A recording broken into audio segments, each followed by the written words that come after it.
Which is weird, because there's this objective relationship, but it's very, very close. Just getting used to that. Yeah. So that's been a journey. Well, I appreciate you making it light, keeping it lighthearted for me. Thanks. Well, and I appreciate you doing this. I know this was short notice. And did I even say, you want to come up there and we'll film, or was I just like, You come mentioned up it last week. Okay. Yeah, when we met last. That you were going to talk to Dominic about this. Okay, so tell me when we go. We go? Yeah. Okay. All right. Okay. So we're doing this to share with other people kind of our journey on family-driven care, or family-driven evaluation. Yes. Okay.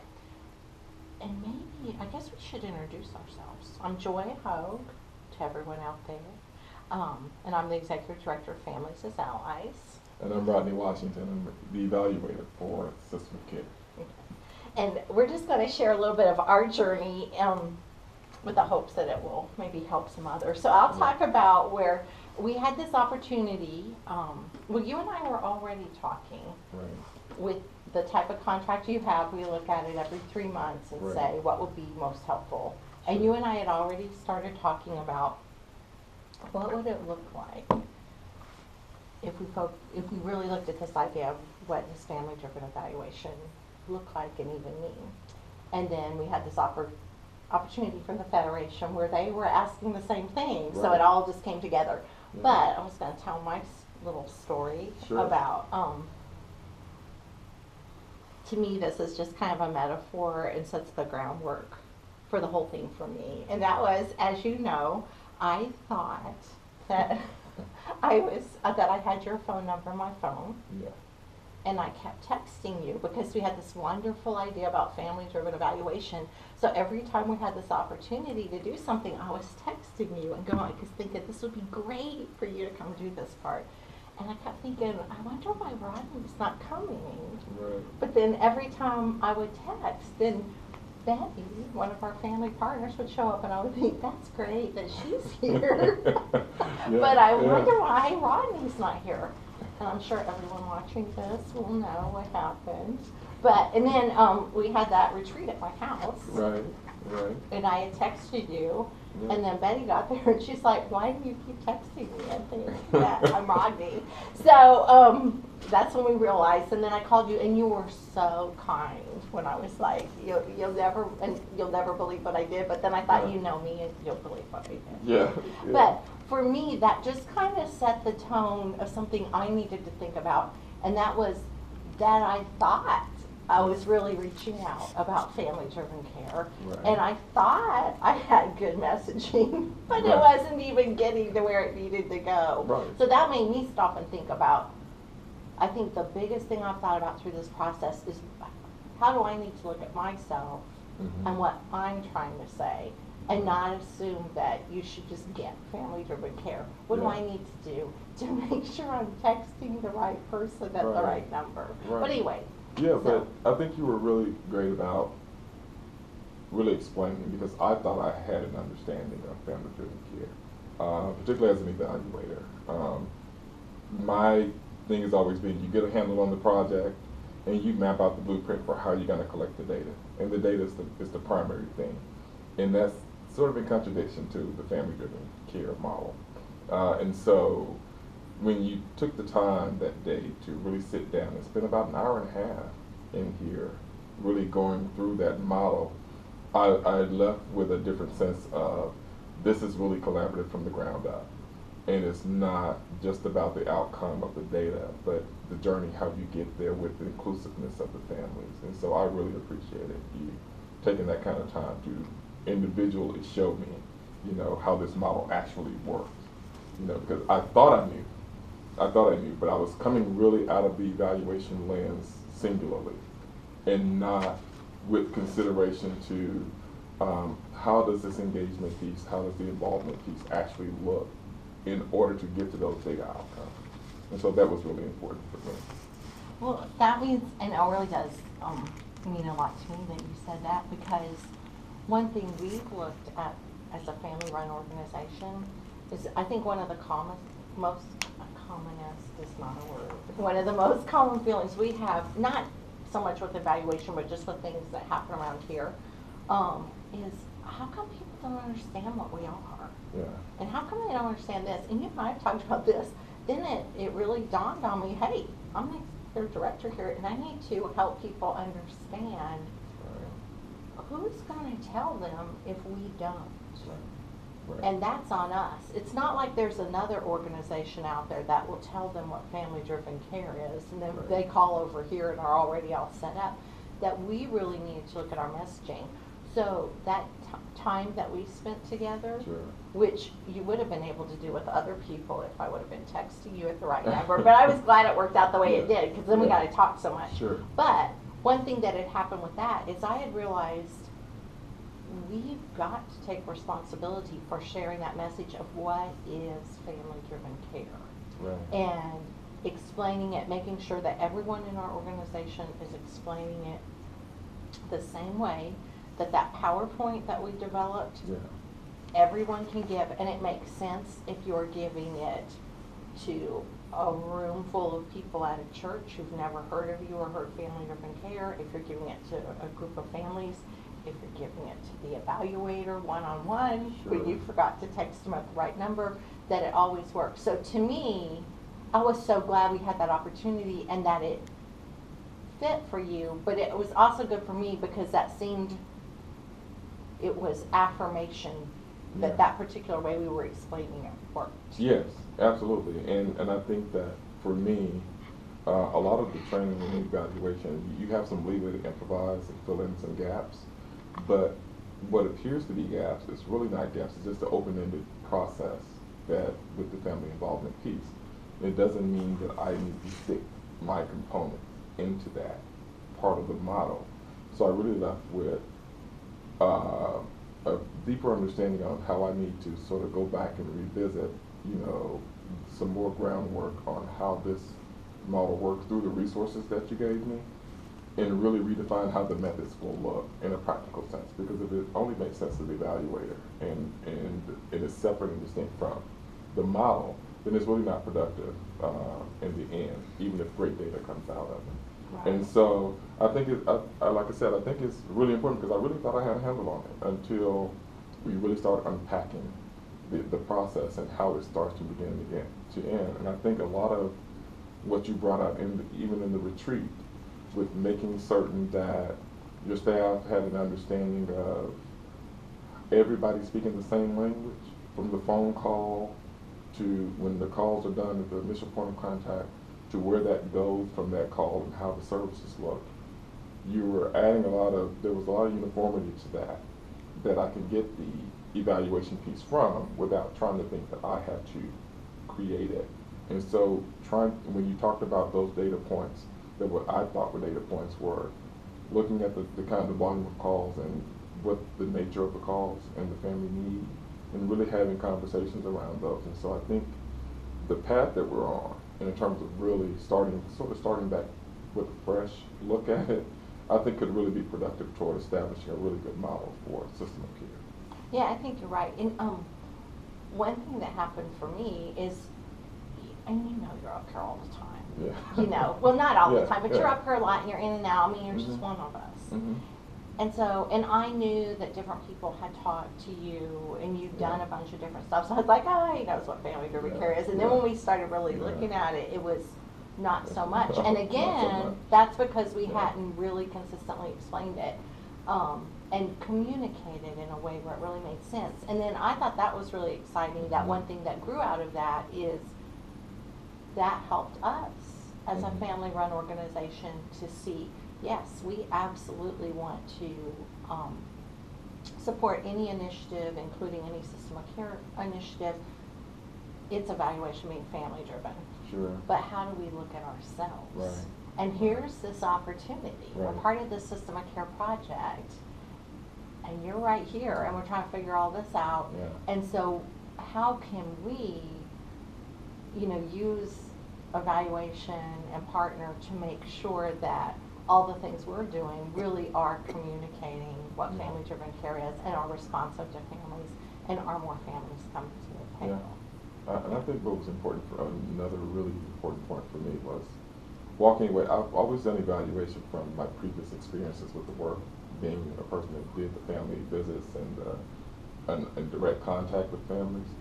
And so I brought some of that to the table, but I realized under this model I was really provider driven. And so, you know, injecting again my lead on what I thought would be best for the families in terms of collecting the data. And this would be important for the data collection process, but moving, when you look at those tenets that this model functions from, it is still open-ended and it's largely collaborative with this family. Mm-hmm. And so you really don't know, you know, that need until that process happens. And so while it is sort of a struggle to let go of some of that. It's huge. It's huge for all of us. Yeah, you know, and just wait for this to unfold. Right. And then determine outcomes without trying to inject yourself or rush this model. Right. You know, it is still, I think it gives you even more meaningful data in terms of what the families need, in terms of defining the community and the target population Right. that you're serving. Right. But it's messy. Yeah. And it's difficult. Yeah. And Yeah. you know, and then we don't know where it will lead. Yeah, you don't know where it's I going. know. Yeah. And I didn't tell you this, but I called the Federation and talked about all this and talked about you after the last time we talked, because you brought up something I hadn't thought a lot about, and that was, you know, evaluators, they look at this thing and they can, you explained it really well. It's like, you hear what needs to happen, but you can define the Yes. data. Yeah. And then, but in this, Yeah, you when can. you're partnering, yeah, when Yeah, you can. families are partnering, you Yeah. know, it's Right. a shared decision. And I was just talking about what an aha moment that was for Yeah. me. And the person I was talking to at the Federation was like, well, you know, evaluators really like clean data. Yeah, yeah. And this That's isn't what we call it. yeah. And this Yeah. is like Yeah. sometimes complicated and messy, but Right. so important. And then what are, and I'm guessing on this journey, Mhm.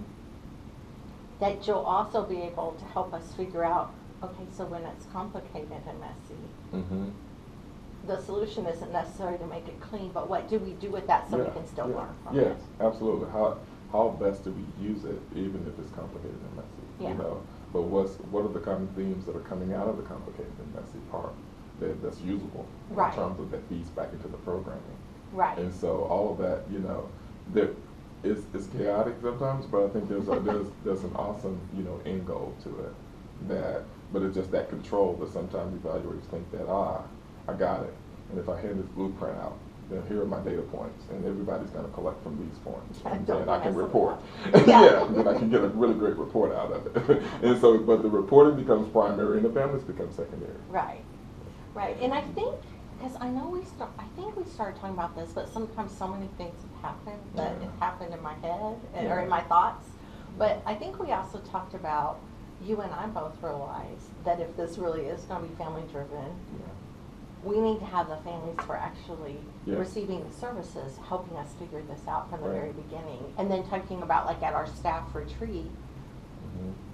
which of course I saw families and you were there, but there was a lot of good feedback, but some of the best feedback that were kind of aha moments were from families who just started Yeah. this process. So getting that wherever this journey goes next, to bring Right. those families in, and our lead, I was also Yeah. thinking our lead family contact, you know, or, Yes. yeah, Sheldon. Yes. And then I think we talked about, did we talk about the clinical director? Would Yes, that we be did. helpful? Yes, Yeah, we and did. then to have her And how- there, Yeah. and then where does that lead us? Right. You know? Right. And those points in terms of even getting enough information on the primary part to see how the modules will look. You guys talked about those training modules, and getting enough information to understand how those can be tailored specifically to the parent need, to those families. And I think you brought up, like, again, a lot of those good points in terms of really just taking some time to have those conversations around the pieces of data that's already here and collected, and then moving forward on that, and sort of building it as you collect and have conversations and learn more and come back and creating that kind of process, rather than thinking that it's going to be definitive data all the time. Right. You know, that you're just going to sit and this is going to be routine data collection and we're going to just move from point A to point B. It is more a living sort of process that we will just constantly evaluate and then feed back into next steps. Mhm. But we don't know next steps, and not Right. presume that we know next steps or what the next level will be. And all the steps are in partnership with Yes. the people receiving the services. Yeah, so it's good stuff. Yeah, I'm excited. Yes, Okay. yes, it works. Well, can you think of anything else that we would share at this point in our That, journey? well, I think that learning these parts, particularly for me as a person, I think really neutral to the family-driven care process, just evolving and documenting that evolution so that we can put it in documents so it can be disseminated, because it could be helpful to another, person that's going to partner yeah. and collaborate as well. So, looking into that. Maybe this video captures some of that. And Yeah. then, yeah, what else? Because I'm thinking there's going to be things we're sharing as we go along. Sure. And I think we've been pretty candid. Yeah, yes, absolutely. Even when we've been really confused. Yeah. And then I've wondered, like, when we get to, we'll never get to the end, but when we get to some, like, stopping points where we Mhm. look back, Yes. will we be able to pull out things and say, this was kind Absolutely. of the theme? That's the I'm intent. excited about Yeah. that. And then maybe we can have other people Sure. in that conversation. Yes. Maybe Yes. other evaluators. Yeah, another evaluator, other Families. parents, as they begin to understand Yeah. the brand of the organization and the mode. Yeah, I think that would Yeah. be great. And just, even if it's, Yeah. but it's a great journey. All right. I think that's it. Do you want to, just as I was listening, do you want to just sort of backwards now do kind of an intro to the discussion? Okay. Because it might be, it doesn't have to be long, although I could cut it. I sort of did that, but do you want me to do it better? Yeah, I think if nobody knew, like if someone had no info and was watching this, I don't know that, like did you ever name what the thing you're talking about is? We never talked about buds. Yeah. Okay. And if that's not your intention, that's fine. No, I could do that. Do you want to do that part, or do you want me to do it, or do you want me to start? I'm just You thinking, go? you introduced yourselves, but no one would know why the two of you were talking, Okay. right? Yeah. Just I'll happened to just be- do the quick intro. Okay. Okay. Yeah. And I think I should probably look at the camera for that. Yeah, if you want. Oh, okay. I just let it, I just let it keep going. I should have stopped it, but it's all right. We can just cut all that out. Okay. So whenever you're ready, it's just, All right. So I'm Joy Hogue, and I'm the Executive Director of Families as Allies in Mississippi, and we're the Federation chapter, and we're also the only statewide organization run by and for families of children with mental health challenges in Mississippi. So we support each other, and we work together to make things better for our children. We're involved with several SAMHSA-funded system of care initiatives in the state. And we've had this unique opportunity over the past 3 years to be a major partner on one of those, and actually it's housed here, the day-to-day operations, and that's Beginnings to Determine Success, BUDS, which is an infant and early childhood mental health initiative. And we are in partner with that. The lead agency is the city, or the government entity is the City of Jackson with Dr. Adrian Dorsey-Kidd. And then the clinical services are provided through Mississippi Families for Kids, and their executive director is Dr. Linda West. And as we've all come together, we've looked at different models for doing evaluation, and we are currently very delighted to be working with Dr. Rodney Washington, who can tell you a little bit about himself. And he's been working with us for a little over a year. Yes. Yeah. Yeah. And we had this exciting opportunity with the Federation putting out a call to chapters asking for those who might have some insight into what family-driven evaluation looks like. And Rodney and I discussed that, and I don't know if we thought we had insight, but we thought we had lots of things we were looking at in our journey and Right. sharing. Yeah. So I'll let you share your thoughts. And so I'm Rodney Washington. I serve as the lead evaluator for System of Care. And for me, working on the project was really exciting for me to get early detection, screening for 0 to 5 population, and how important that is for implications for their later matriculation. But this process for me, understanding the evaluation component, but our sort of learned experiences and learning what family-driven care is and how important that is to the entire project, and how that should be embedded in all parts of the project. And so it was really eye-opening to fully understand what that means, and Dr. Hogue has been really helpful in helping me to get to that process. Yeah. Does that sound good?